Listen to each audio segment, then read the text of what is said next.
इन चेहरों में कोई नेता नहीं, कोई सियासी दल का कार्यकर्ता नहीं और न ही किसी छात्र संगठन का सदस्य। ये वो होनहार बच्चे हैं जिन्हें केवल कॉपी किताब से मतलब है, जो कलेक्टर एसपी बनने का ख्वाब लेकर दिल्ली आए, कोचिंग संस्थाओं में दाखिला लिया, पास के गोदाम नुमा बिना खिड़की और रोशनदान वाले कमरों में रहने के लिए अपना ठिकाना बनाया। इसके लिए किसी के पिता ने जमीन बेची, किसी की मां ने गहने और किसी के परिवार ने सारे सपने। लेकिन देश की राजधानी दिल्ली में मानसून की चंद छींटों ने किसी पिता के ख्वाब, किसी मां की ममता और किसी परिवार के सारे अरमानों को डुबो डुबो कर मार डाला।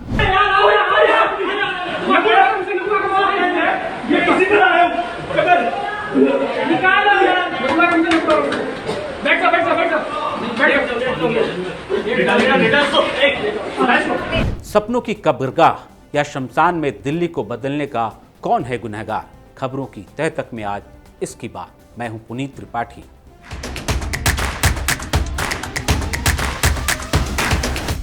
दिल्ली के ओल्ड राजेंद्र नगर के राव आईएएस स्टडी सर्किल के बेसमेंट में पानी भरने से 3 छात्रों की मौत हुई। हादसे के दिन दोपहर 2:30 बजे से रात करीब 8:30 बजे तक महज 58 mm बारिश हुई थी, जबकि हादसा शाम करीब 6:30 बजे हुआ। मौसम विभाग इतनी बारिश को मॉडरेट मानता है। सावन के महीने में ये मॉडरेट बारिश मौत की बारिश में कैसे तब्दील हो गई? इसकी पड़ताल के लिए जांच एजेंसी का सदस्य या जासूस होने की जरूरत नहीं।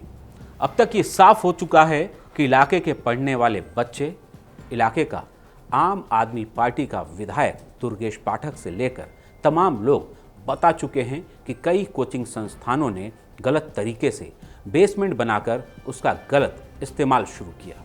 यही वजह रही कि पार्किंग के लिए बनाए गए बेसमेंट में लाइब्रेरी खुली और अचानक 10 मिनट में गंदे पानी से बेसमेंट भर गया और जो 3 विद्यार्थी लाइब्रेरी से नहीं निकल पाए वो उस गंदे पानी में डूबकर मर गए।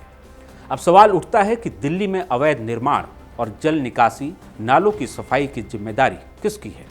इसका जवाब है दिल्ली सरकार और नगर निगम। अब सवाल उठता है कि ये दोनों कौन चलाते हैं? जवाब है आम आदमी पार्टी। इसके बाद पूछेंगे आम आदमी पार्टी का मुखिया कौन है? तो जवाब है जेल से दिल्ली की सरकार और पार्टी चलाने वाले अरविंद केजरीवाल। वही अरविंद केजरीवाल जो मुफ्त बिजली पानी का नारा देकर दिल्ली सरकार पर काबिज हुए। 3 महीने में दिल्ली से कूड़े का पहाड़ हटाने और दिल्ली को लंदन बनाने का सपना दिखाकर एमसीडी में काबिज हुए और 3 महीने में पंजाब को नशा मुक्त करने का वादा कर पंजाब की सत्ता हथियाने में कामयाब हुए। हुआ क्या? न दिल्ली को बिजली, पानी, साफ सफाई और कूड़े से निजात मिली और न ही उड़ता पंजाब जमीन पर चलता दिखा। होने को पंजाब से दिल्ली तक बहुत कुछ हो सकता था, लेकिन फिलहाल दिल्ली को मुफ्त में बिजली पानी की तरह मौत मिल रही है। देश की राजधानी में 1.5 आवर की बारिश में ये सब नहीं आया। What is the situation at the rest of the country? ये गुस्सा बेवजह नहीं है। 3 विद्यार्थियों की मौत के बाद गुस्से को फूटना ही था। सड़कों पर प्रदर्शन होने लगे। कोचिंग वाले इलाके सुरक्षा बल की छावनी जैसे दिखने लगे और प्रदर्शनकारियों को समझाने से लेकर उन्हें उठाने तक का अभियान शुरू हो गया। जिस इलाके में हादसा हुआ वहां का विधायक, पार्षद से लेकर जल मंत्री और मेयर तक सब आम आदमी पार्टी के हैं, लेकिन हादसे की जगह पर जाने की हिम्मत सूबे की सरकार और निगम की सत्ता में बैठे नेता नहीं दिखा सकते। ये आग में घी का काम करता दिखा। ऐसे हादसों के बाद हर सत्ताधारी दल टोपी ट्रांसफर की कोशिश करता है। इसलिए आम आदमी पार्टी ने इसके लिए इससे पहले नगर निगम पर काबिज बीजेपी को जिम्मेदार ठहराना शुरू किया और इलाके के विधायक दुर्गेश पाठक ने बेहद बेशर्मी से ये सवाल उठाए कि कोचिंग संस्थानों के बेसमेंट में इजाज़त के बगैर बच्चे क्यों पढ़ रहे थे, बेसमेंट में पानी क्यों घुसा और हादसे के लिए कौन जिम्मेदार है, इसकी जांच कराई जाए। दुर्गेश पाठक को पता होना चाहिए कि बेसमेंट में बच्चे इसलिए पढ़ रहे थे क्योंकि जेल से चलने वाली सरकार निकम्मी है।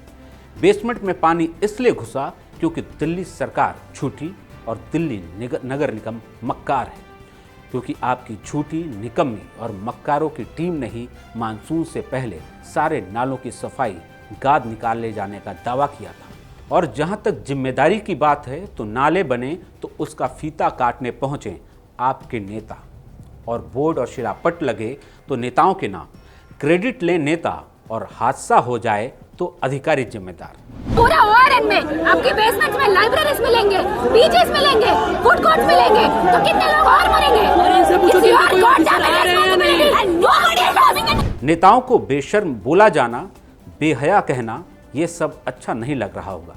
अच्छा तो आज उन्हें भी नहीं लग रहा होगा जिनके दोस्त, रिश्तेदार, घर के बच्चे नहीं रहे।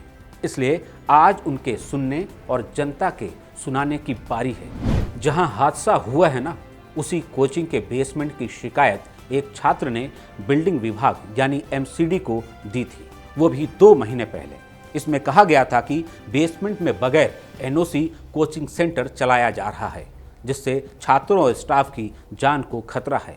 शिकायत पर कुछ नहीं हुआ तो 15 जुलाई और 22 जुलाई को रिमाइंडर भेजा गया, लेकिन आप और आपका सिस्टम इस मामले में सोया रहा और 3 होनहारों की जान चली गई। अब जब सरकार और सिस्टम की कलई खुल गई है तो धड़ाधड़ कोचिंग संस्थानों पर कार्रवाई शुरू हो गई है, और मेयर शैली ओबराय ने ऐसे कोचिंग सेंटरों के खिलाफ कार्रवाई के लिए एमसीडी कमिश्नर को चिट्ठी लिख मारा। सवाल उठता है कि मेयर और दिल्ली सरकार ने ये पहले क्यों नहीं किया।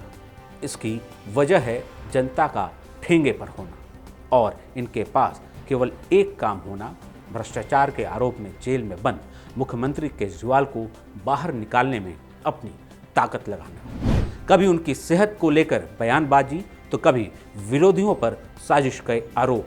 बस यही काम है, केवल तिकड़म।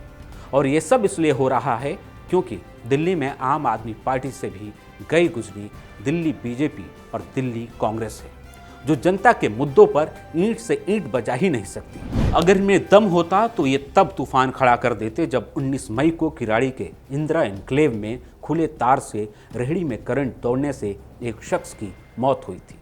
ये 28 जून को तब हंगामा करते जब किराड़ी में शेड के आगे लगे लोहे के पाइप को छूने से युवक को करंट लगा और उसकी जान चली गई। ये 13 जुलाई को भी सड़कों पर दिखते जब भजनपुरा के यमुना विहार में सड़क पर भरे पानी में करंट से महिला की मौत हुई, जो अस्पताल में भर्ती बेटे के लिए दवाई लेकर जा रही थी। ये 22 जुलाई से दिल्ली को तब सिर पर उठाए दिखते जब पटेल नगर में स्टूडेंट ने रोड पर भरे पानी से बचने के लिए गली का गेट पकड़ा तो करंट ने उसकी जान ले ली। ये 26 जुलाई को भी सूबे की सरकार की जान आफत में डाल सकते थे जब करावल नगर में निर्माणाधीन इमारत में काम कर रहे मजदूर की करंट लगने से मौत हो गई। चूंकि इनके वश का कुछ नहीं, इसलिए ऐसी निकम्मी जेल से चलने वाली सरकार दिल्ली में है। इसलिए इस बार विरोध में उठने वाले गुस्से का कोई चेहरा नहीं है। ये आवाज़ बिना किसी चेहरे के गूंज रही है और यही आवाज़ नेताओं से लेकर सिस्टम के दिमाग में इको कर रही है।